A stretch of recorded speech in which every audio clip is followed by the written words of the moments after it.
वो भी सतयुग कौन लाएगा? जो युग परिवर्तन के लिए प्रबल तूफान चलाएगा। जीते जी कई बार मरेगा। बहुत से संत शरीर छोड़ दिए, किसी के मुख से सुने हैं, कोई कहता है जीवित है, कोई है मर गया।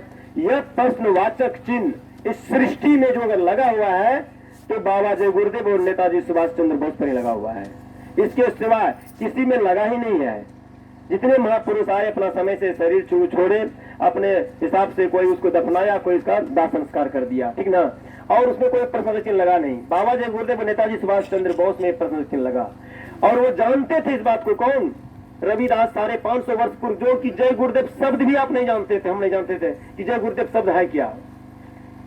तो उसी समय वो कहते जीते जी कई बार मरेगा, छदम वेश में भटकेगा, युग परिवर्तन के लिए चलाएगा प्रबल तूफान। परम संत बाबा जय गुरुदेव जी महाराज मथुरा के मंच से सत्संग सुना रहे थे संगतों को। मौज में आ गए, अपना सफा को उतार दिए, अपना शरीर पर जो पहना हुआ चोला था वह भी उतार दिए, धोती उतार दिए, लंगोटी में सिर्फ खड़े होकर मंच पर बड़े शेर की तरह दहाड़ कर बुलंदी आवाज, गगनचुंबी आवाज में क्या बोले हैं? पहचान लो इस फकीर को, पहचान लो इस फकीर को। जब चीन और पाकिस्तान ने तृतीय विश्व युद्ध में भारत के खिलाफ कीटाणु बम फेंक देगा, पूरा भारत त्राईमान हो जाएगा, और देश के कोई भी जिम्मेदार लोग तुम्हारा रक्षा नहीं कर पाएगा। लोग मौत के घाट उतरने लगेंगे, लाशें पट जाएगा, कोई जिम्मेदार लोग तुम्हारी रक्षा नहीं कर पाएगा। पहचान लो इस फकीर को। फिर यही कुदरती उल्टी आंधी चलाएगा और सारे घातक जानलेवा उस वायरस को उस आंधी के साथ पाकिस्तान और चीन में घुसा देगा। विश्व के मानचित्र से पाकिस्तान का नामो निशान मिट जाएगा और चीन में मुट्ठी भर लोग बचेगा, जिसका भरण पोषण भारतवर्ष करेगा। रविदास 550 वर्ष पूर्व के संत, जिसको संत पर विश्वास नहीं है तो बातें छोड़ दीजिए, ठीक ना। संत वो 550 वर्ष पूर्व के संत कह रहे हैं जीते जी कई बार मरेगा, छदम वेश में भटकेगा, युग परिवर्तन के चलाएगा प्रबल तूफान। युग परिवर्तन के लिए प्रबल तूफान जो चलाएंगे, इसके लिए तो वचन बाबा जय गुरुदेव मथुरा के मंच से दे दिए थे। वो मौज में आते हैं संत, तब बताते हैं अपने राज की बात। पहचान लो इस फकीर को।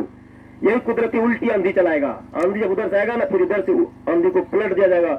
उसी कुदरती आंधी में विशाल से विशाल जंगल के वृक्ष भी आसमान में उड़ता हुआ नजर आएगा, कितने बिल्डिंग टूट जाएगा। नासा का विज्ञान भी जनवरी माह के पेपर में दिया था कि वह जो है 4000 किलोमीटर प्रति घंटा की रफ्तार से चलने की संभावना बता रहे हैं। अप्रैल में ऐसा आंधी आने की संभावना है।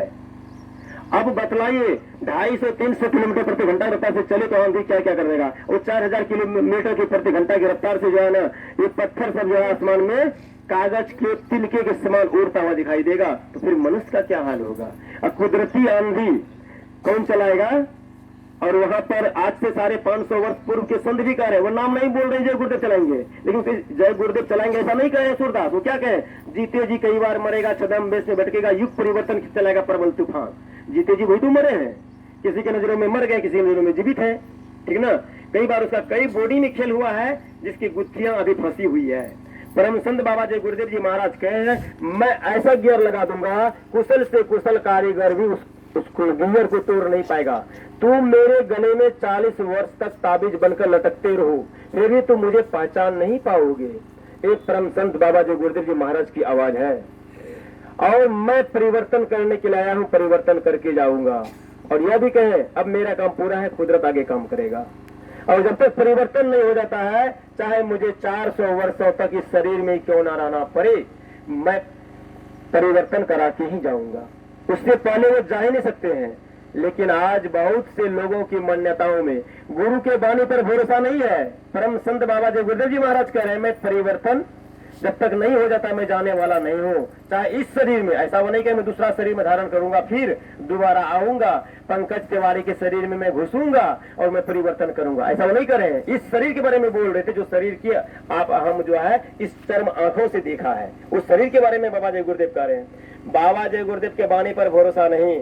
आज कितने भेड़ बकरिया की तरह झूठे के पीछे लोगों की झुंड और तांता लगा हुआ है। डिबेट जब होता है, सत्य क्या है असत्य क्या है लोग पकड़ लेता है। महाराज जी से मैं आदेश मांग रहा था एक बार, महाराज जी आप मुझे आदेश देने की कृपा करें, हम यहाँ से पंकज यादव के पास जाएंगे। उसे मैं महाराज इसलिए नहीं कह रहा हूँ, थोड़ा संकोच हो रहा है महाराज कहने में कि महाराज को उपाधि वो अभी प्राप्त नहीं किए हैं। महाराज सिर्फ बोल देने से या लिखा लेने से नाम में कोई महाराज नहीं हो जाते हैं। महाराज वाला कर्म करना पड़ता है।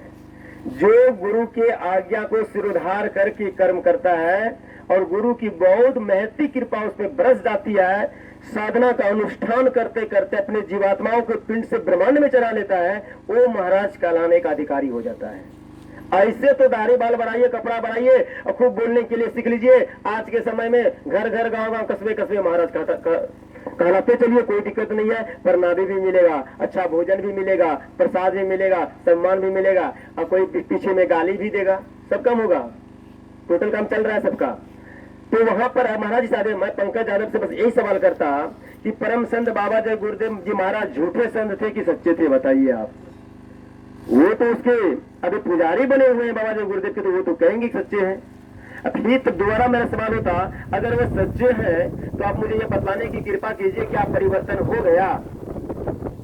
अगर वो हाँ कह दे तो मैं सवाल करता, बाबा जय गुरुदेव कहे हैं इस परिवर्तन के बारे में, दिल्ली से राजधानी हट जाएगी, 14 कोस पर चिराग जलेगा, लाशें फट जाएगा, मांसाहारी, शराबी, कबाबी, नशाखोर, बलात्कारी एक भी धरती पर नहीं बचेगा। आज तो धरती जो है ना, मांसाहारी